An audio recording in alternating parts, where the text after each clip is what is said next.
Hello साथियों, मैं अपना परिवार एग्जाम वाला में आपका स्वागत है। जिस तरीके से मैंने एक टॉपिक के बारे में बताया था, इंपॉर्टेंट क्वेश्चन के बारे में, ये तीसरी वीडियो है इसकी, जिसमें मैंने सबसे इम्पोर्टेंट क्वेश्चन बताया था, describe the different types of cleavage, pattern in different animals, B suitable diagram and also define cleavage.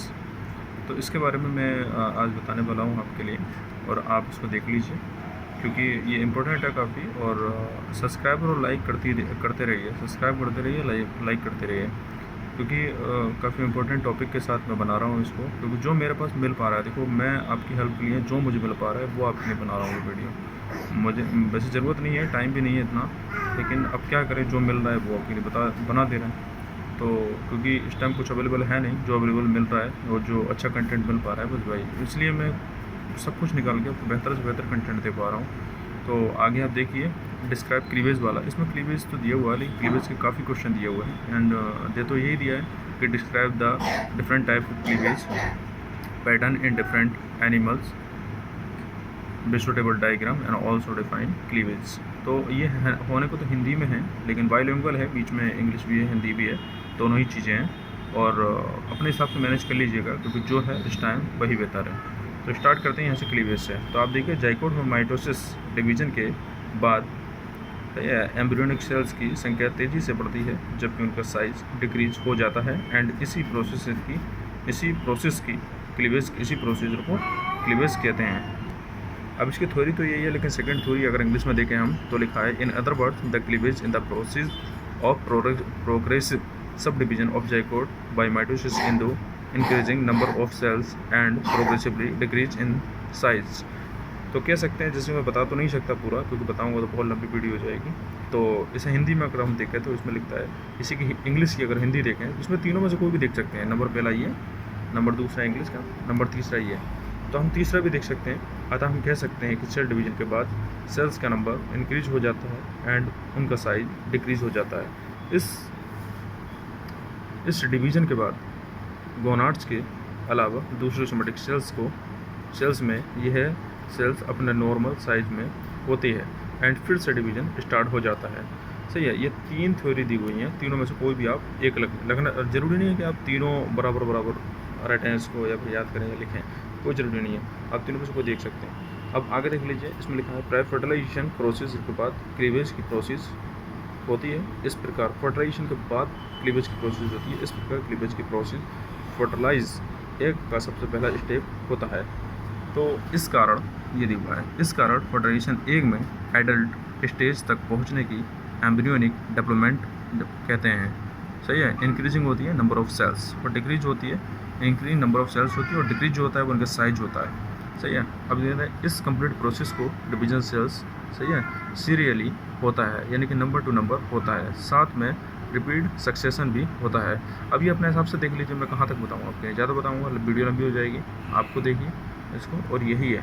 Okay, और बाकी आप देख लीजिए जैसा कि ये, बाकी मुझे कोई दिक्कत हो तो आप बताइएगा, क्योंकि मैं वीडियो डाल रहा हूँ तो कम से कम लाइक और सब्सक्राइब तो आपने कर ही लिया होगा, उम्मीद है, तो आप इसको लाइक भी करते रहिए, सॉरी। ये देखिए, ये क्लीवेज के साथ ओवा में साइटोप्लाज्म कोई क्लीवेज नहीं होता है, साइटोप्लाज्म में कोई क्लीवेज नहीं होता है। सही है, क्लीवेज में स्टार्टिंग में अब आ गया, न्यूक्लियस के न्यूक्लियोप्लाज्म का रेशियो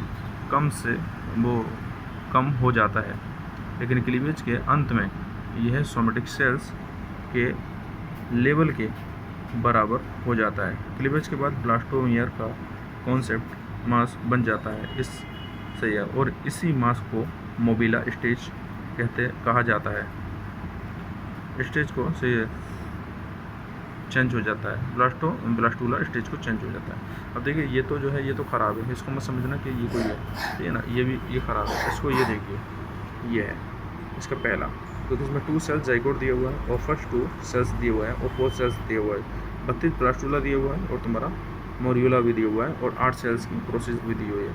देखिए, पहले 2 जाइगोट बना, फिर 2 सेल्स बनी, फिर 4 सेल्स बनी, फिर 8 सेल्स बनी, फिर मोरियोला बना, सही है, फिर ब्लास्टूला स्टेज बन गई है 32 सेल्स की। अब बात करते हैं डिस्कवरी की। तो डिस्कवरी यहाँ आती है, डिस्कवरी इससे सबसे पहले स्वामिर डैम ने फ्रॉग एग के बारे में बताया, डिस्कवर किया। इसे ऐसे ही बोल सकते हैं इंग्लिश में, first of all discovered by Swammerdam, यही बोल सकते हैं, सही है ना। तो रिप्रेजेंट बाई फ्रॉग एग, ये इस तरीके से भी हम इसे इंग्लिश में कन्वर्ट कर सकते हैं, तो आप कन्वर्ट कर सकते हो, उसमें देख सकते हो। आप देखिए बताया, ठीक है, बताया था। जबकि स्प्लेयन जोनी के अनुसार टोड के एग के बारे में बताया। फिर उसके बाद टाइप्स देखिए, टाइप्स इंपॉर्टेंट लिखा हुआ है, सही है। टाइप्स ऑफ क्लीवेज, तो वर्टिब्रेट में क्लीवेज 4 टाइप्स का होता है। Number 1 according to cleavage pattern, according to furrow formation, according to plane of division and according to amount of yolk. तो amount of yolk according to cleavage देख लेते हैं। According to cleavage में दिया हुआ है, क्लीवेज पैटर्न के आधार पर क्लीवेज 2 टाइप्स का होता है। नंबर 1 डिटरमाइनेट क्लीवेज, डिटरमाइनेट क्लीवेज को निश्चित भी कहते हैं इंग्लिश हिंदी में, और इसे इनडिटरमाइनेट को अनिश्चित कहते हैं किस हिंदी में। और डिटरमाइनेट देखते हैं क्लीवेज, इस प्रकार के क्लीवेज को इस तरीके से आप देख सकते हैं ये। इसके बाद अगर बात करें अगला डिटरमाइनेट, तो इसी में यहाँ तक आता है कि कौन सा पार्ट्स बनाएगी। तो इसमें जो एग्जाम्पल के तौर पर एस्केरस और टूनिकेट्स दिया हुआ है। टूनिकेट्स के आगे देखते हैं क्या रहता है, ठीक है। अब इनमें एक्सपेरिमेंट के बाद देखा जब क्लीवेज के बाद कई सेल स्ट्रक्चर बन जाती हैं तो वह अलग हो जाती हैं और प्रत्येक सेल्स का हाफ पार्ट बनाती हैं और बाकी पार्ट दूसरी सेल्स का बनता है, सही ना। उसमें दिया है एक एग्जांपल के तौर पे हर्डमानिया। अब इसके बाद देख लेते हैं इनडिटरमाइनेट क्लीवेज से ब्लास्टोमियर वाला, ये दिया हुआ। इसमें देखिए एक डायग्राम दिया हुआ है, ये देखिए आप, से फिगर ऑफ डिटरमाइनेट क्लीवेज ये दिया हुआ है, आप देख लीजिए इसको। पहले फर्स्ट दी हुई है, फिर सेकंड स्टेज दी हुई है क्लीवेज की, उसके बाद हर्डमानिया दे दिया गया। उसके बाद फर्स्ट सबसे नीचे वाला फर्स्ट क्लीवेज, फिर सेकंड क्लीवेज, फिर उसके बाद तुम्हारा एस्केरस दिया हुआ, और ये देख लीजिए आप। इसके बाद ये दिया हुआ है, आप इसको देख सकते हैं, ये देखिए जाइगोट दिया हुआ, क्लीवेज दिया हुआ है, क्लीवेज कॉल सेट दिया हुआ है, 4 सेल्स दिया हुआ, 8 सेल्स और 16 सेल्स होती हैं इसमें, और 32 सेल्स तक दिए हुए हैं, क्योंकि 32 सेल्स की कैपेसिटी होती है इसमें, और 32 सेल्स की कैपेसिटी होने के बाद में ये फिर स्टॉप हो जाती है। इसके बाद हम बात करते हैं फेरो फॉर्मेशन के, अकॉर्डिंग टू फेरो फॉर्मेशन। अब याद है फेरो फॉर्मेशन जो होता है वो 2 टाइप्स का होता है, रेडियल क्लीवेज और स्पाइनल क्लीवेज। रेडियल क्लीवेज में देखते हैं, ये देख लीजिए सॉरी, ये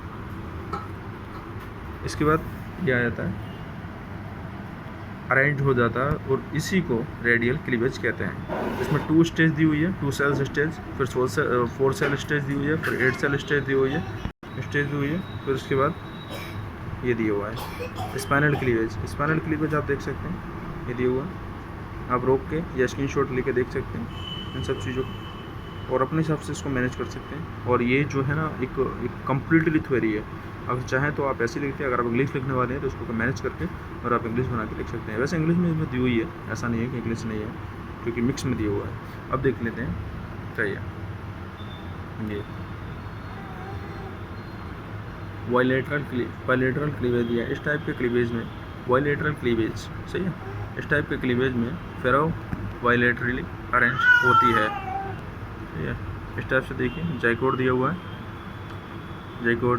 उसके बाद 2 सेल्स फेरो दिया हुआ है, 4 सेल्स दिया हुआ फॉर्मेशन, फिर 8 सेल्स दिया हुआ अकॉर्डिंग टू प्लान ऑफ डेंसियन, इसमें दिया हुआ। देखिए इसमें क्या है, इसमें आते हैं 4 आती हैं, इसमें नंबर आती है मेरिडोनियल प्लेन, मेरिडोनियल दिया हुआ, वर्टिकल प्लेन दिया हुआ है, इक्वेटोरियल प्लेन दिया हुआ, लैटिट्यूडिनल प्लेन दिया हुआ और मेरिडोनियल प्लेन दिया हुआ है। मेरिडोनियल प्लेन मेरिडोनियल प्लेन पहला ही है जो इसमें 2 2 4 दिया हुआ है, ए बी सी डी दिया हुआ है। इस टाइप के क्लीवेज में जाइगोट के 2 लूप के बीच फेरो बन जाती है, जाइगोट को 2 भागों में डिवाइडेड कर देती है। जाइगोट का सेंटर में ये होता है, सही है, ये देख लीजिए। इसके बाद वर्टिकल प्लेन दिया हुआ है जाइगोट में क्लीवेज, ये आप देख लीजिए, और ये मैं आपके लिए पढ़ के सुना दूँ अगर आपको फेरो लग रहा हो। इसके इक्वेटर के द्वारा होता है, सही है, जो एनिमल प्लेसर वेजिटियल पोल से होकर गुजरती है, जबकि उसका प्लेन और डिवीजन मीडियन एक्स के 90 अंश पर होता है। ये देख लीजिए, ये देख लो, ये दिया हुआ है एनिमल प्लेट दिया हुआ, इक्वेटर दिया हुआ, वेजिटियल पोल दिया हुआ, 4 सेल दिया हुआ, 8 सेल दिया। उसके बाद लैटिट्यूडिनल दिया हुआ है। इस प्रकार के क्लीवेज में प्लेन डिवीजन इक्वेटर के ऊपर या नीचे होता है, जिसमें 2 टाइप्स के सेल्स बन जाते हैं। ये सेल्स देख लीजिए, प्लेन ऑफ जाइकोट, ये होलोब्लास्टिक क्लीवेज,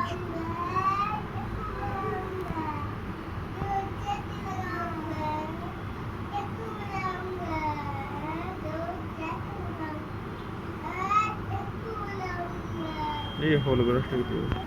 इसके बाद इक्वेटल ब्लास्टिक दिया हुआ है, इक्वल होलोब्लास्टिक दिया हुआ है, सॉरी। इसके बाद देखिए ये, और फिर इसके बाद ये भी दिया हुआ है, 2 जाइकोट दिया हुआ है, इक्वेटल 4 सेल्स दिया हुआ है, अनइक्वल होलोब्लास्टिक दिया हुआ है 2 टाइप्स का, सही है। ये देख लीजिए, होमिरोब्लास्टिक दो है। इस प्रकार के क्लीवेज में जाइकोट का योग कम्प्लीटली डिवाइडेड नहीं होता, और क्योंकि योग ये आधे भाग में पाया जाता है, प्रायः ऐसा मैक्रोलेस्थियल एग में होता है, अतः जाइकोट भी कम्प्लीटली डिवाइडेड नहीं होता है। ये देख लीजिए, वर्ड्स दिया हुआ है, वर्ड्स का ये सही है, सुपरफिल क्लीवेज दिया हुआ है।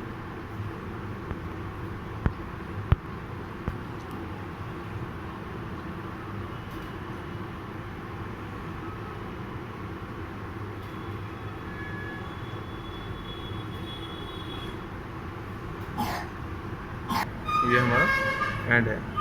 तो क्लीवेज के समय प्रोटीन सिंथेसिस होती है, जो फर्टिलाइजेशन को सही है स्टार्ट करता है। क्लीवेज के समय न्यूक्लियर मटेरियल इंक्रीजिंग होता है, जो इम्पोर्टेंट चेंज होते हैं। साइटोप्लाज्म में होता है। क्लीवेज के समय कई केमिकल ट्रांसफॉर्मेशन लगातार होते हैं। क्लीवेज के समय कोई अननेसेसरी नहीं होता है। ये पॉइंट के रूप में दिया हुआ, पॉइंट के रूप में ही याद करना है आपको। ये देखिए, क्लीवेज के समय आरएनए में कमी बनी रहती है, तभी आरएनए का सिंथेसिस होता है, सही है। थैंक यू सो मच, और इसे लाइक और सब्सक्राइब जरूर करते रहिए, और बेल आइकन दबा दीजिए, जिससे कि जितनी भी आने वाली वीडियो है आपके लिए करंट में आती रहें। क्योंकि इस टाइम कैमरे की बड़ी शॉर्टेज है, इसलिए जो भी आ रहा है, जैसा भी आ रहा है, आप देख लीजिए। सॉरी चाहता हूँ उसके लिए। बहुत ही जल्द सब कुछ ठीक हो जाएगा। Okay, thank you so much.